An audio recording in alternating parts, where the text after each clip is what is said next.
What's up, everybody? Welcome back to another episode of Comically Boston. Back on another Monday. Today's episode 98. And we have a small little episode today. We want to recap real quick what we talked about last week. AHSOKA episode 6, Far, Far Away. A lot of people are, like, oh, this is a filler episode, blah, blah, blah. Like, wasn't that great? Not too awesome. I thought it was great. Just the return of Thrawn, the score. Like, there was a lot of stuff in this episode that I found super interesting. Was it the best episode they've had so far? Probably not. Episode 5 was pretty fucking stellar, so I don't think it beats out that. But I think overall this show is amazing, and I love that we have the return of Thrawn, the return of Ezra, but we're not at the final episode yet. We still have 2 more episodes, right? So I think their pacing's pretty good, and the final 2 episodes I think will be great. I loved in the last episode these Night Sisters, how terrifying they look, but they're on Peridia, and I loved that one of them goes, "It reeks of Jedi" in the face that fucking Sabine made. She was like, "Me? I don't think you're talking about me. You must be referring to somebody else." And then they're like, "It's dangerous." She's like, "I don't think I'm that dangerous. I'm in cuffs. On a planet I didn't want to come with people I didn't want to come with." And they're like, "She's dangerous." She's like, "I don't know. I'm fucking whatever." But then Thrawn lets her go, gives her guns back, gives her fucking lightsabers back, gives her a wolf howler, whatever, to ride on. Then she goes and finds these rock turtle people. Okay, but those rock turtle people know Ezra. We get Ezra back. I love Iman Esfandi in the role. He looks good. He's got the patented scar on the cheek from Ezra in the animated show, but now he has long hair and a beard. He's got this like chainmail on, and I saw a comment on Twitter. Somebody goes, the chainmail that he's wearing is dog tags from the troopers, which is kind of great, because we think, oh, Ezra's been just picking off fucking troopers left and right and stealing their dog tags for the last 9 years, and like he's not with Thrawn, so clearly Ezra's got a story to tell where he's been the last 9 years on this planet, not being able to escape, just like getting hunted down by Mr. Thrawn here. But I love how close he does look to the animated version. He captured his mannerisms, his little quirks here and there, the way he talks, the way he would say things. But overall, like, just the character posters from this last week, Thrawn, the Night Sisters, this Enoch dude with the golden face and the golden arms.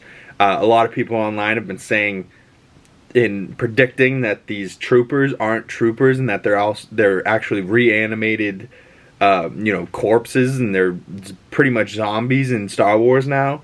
We have seen this one time before. Night Sisters use Night Sister magic to bring back an army of Night Sisters that are dead, and they have like an army of the dead coming after people.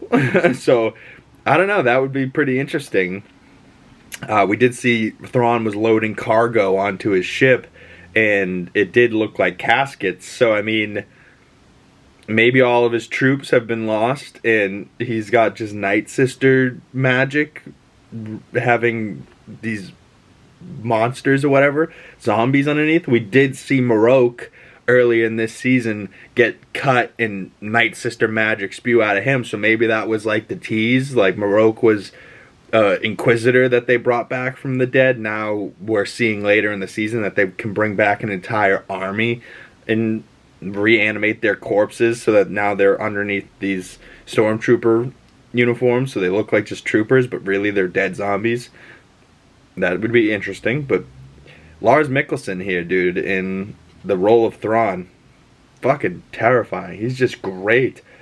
I saw this fan art little poster made with like, "What was first just a dream has become a frightening reality for those who oppose us." Like, just his first line that he gives, his delivery is great, but they have almost this like comic book cover where like you see the tower in the middle, just like we see in the episode, with the ship here docking reverse cowgirl on top of it. That was one of the funniest things I've seen on Twitter. This top image here of the ship landing over where the Night Sisters were, and somebody just captioned it, "I really miss her." You know, and you're like, oh my god, these people are fucking disgusting, but they're so right.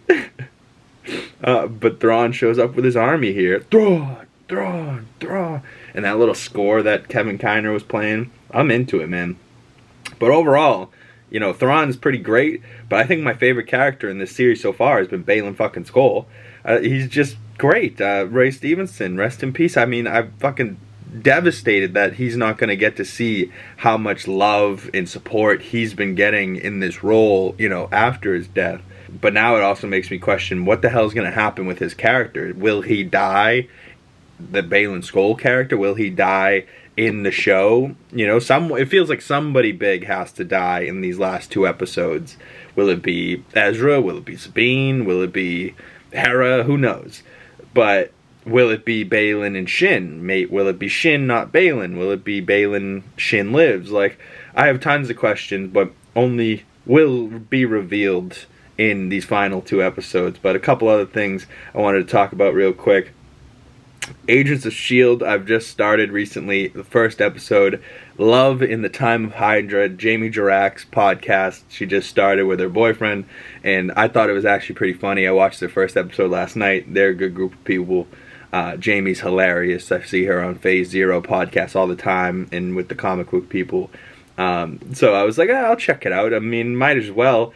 If they're going to be talking about episodes of Agents of S.H.I.E.L.D. one at a time for weeks on end, it's a huge show, so might as well have a reason to watch it, right? Like, so they're giving me a pretty good reason to watch it.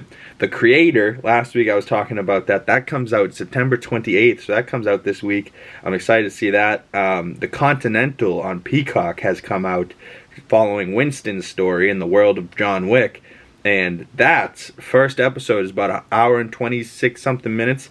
Very good episode. I like how they're doing it. It's a 3-part event. It's not going to be like 7 episodes. It's going to be 3 hour-and-a-half chunks. And the first hour and a half I thought was great. So give me more of that. And this latest episode of Power Book 4 Force with my boy Tommy, episode 4 was Devil in the Details.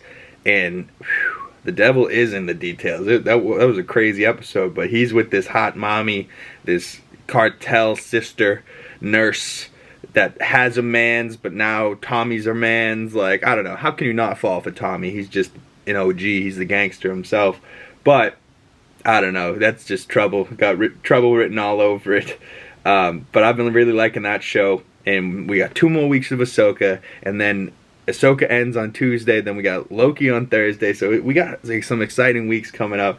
Comment below, are you excited for Loki? Are you more excited for these final 2 weeks of AHSOKA? Have you been watching Peacock's Continental? Have you been watching Power Book 4 Force?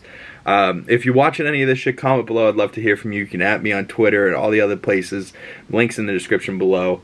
You can email me at comicallyboston@gmail.com. And if you want to talk more movies, we got some movie reviews coming to the channel. Spider-Man Homecoming, Rogue One, Guardians of the Galaxy Volume 2.